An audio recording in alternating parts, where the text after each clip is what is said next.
Okay mga kabatang, nandito na yung lansa mga kabatang, dumating na yung bangka mga kabatang. So yan ang sasakyan nila mga kabatang. Meron lang ako sasunduin mga kabatang, hindi talaga ako uwi mga kabatang kasi trabaho pa.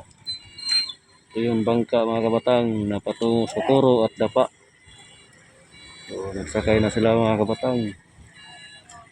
Kita-kita sa ating video mga kabatang, nandyan na sila nakabag na. Kasi ito lang talaga ang bumabiyahe ngayon. Okay. Wala nang iba mga kabatang. Last trip na to mga kabatang. Wala na. So, isa lang talaga ang bumabiyahe dito sa sa Dapa. Itong Socorro at Dapa. Dito sa Yanggabon Port. So, yung mga tao naghihintay na para makasakay. Paunahan lang. Sa hindi makasakay. Meron pa mga kami meron naman kami karga ng motor. So, yan ang mga batang, bumaba na yung mga pasayro, mga batang na galing sa Dapa at Socorro.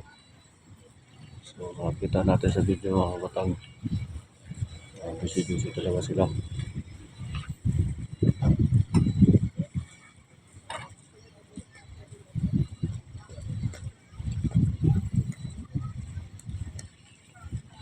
As na, dami oh.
So, yun lang ating mga video mga parang. Goodbye.